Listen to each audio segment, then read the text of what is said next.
Dianna Taurasi and Sue Bird's final regular season game against each other is in the books. And Dianna Taurasi said afterwards that she's glad it's finally over during their press conference after the game, which Taurasi and Bird did together, a first for both of them. Taurasi expressed some happiness that Friday night was behind them. There's a lot of hype built up around this game. It was their 46th meeting against each other. Bird has been in the league for 19 years. Taurasi's been in the league for 18 years. A lot of time playing against each other. They met when Taurasi took her official visit to UConn back, her senior year of high school. So they've known each other for a long time. So they have a lot of history. They're best friends off the court. They are rivals on the court. They both have played in the Western Conference their entire careers. They faced each other a ton. So there was a lot built up to Friday night, which the Mercury won 94-78. They had a great fourth quarter, went on a 32-6 run, put the game away. Taurasi scored 28 points. Bird just scored 2 points. But for both of them, it was meaningful.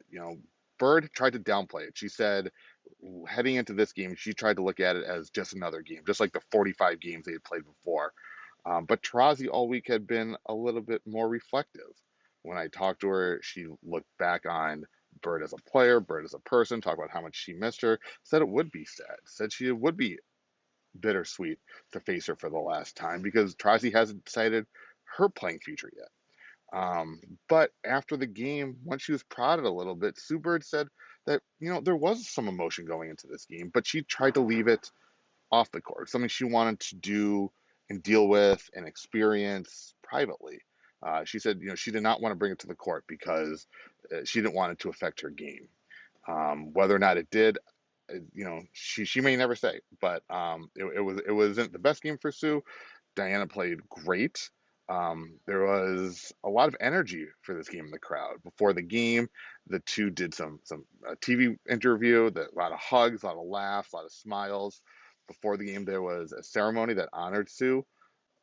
Dianna presented her with a pair of custom Jordan 1s that were pretty dope, hand painted and everything. It looked like there was a tribute video in which Dianna, had one more dig at her best friend and said, it's time to go, Sue. It's really time to go, even though she loves her as her best friend. And then after the game, once they left the press conference, they were basically tied at the hip. They walked around the Footprint Center here in Phoenix, saying hi to people, getting their pictures taken, all sorts of stuff, and they never left each other's side.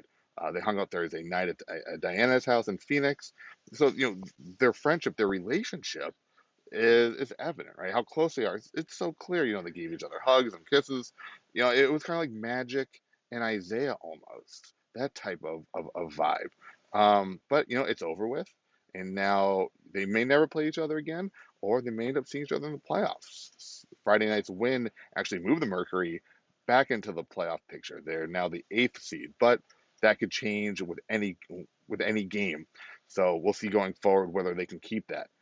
Dianna Taurasi did say after the game, though, that a hungry team, a team trying to get to the playoffs, plays like a desperate team, and that could be dangerous, especially with a player like her, the future Hall of Famer. Once she gets hot, she's hard to stop, and that happened Friday night.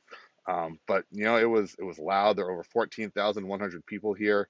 It was the third highest um, crowd in Mercury history, and they came to see two legends, and they got what they paid for.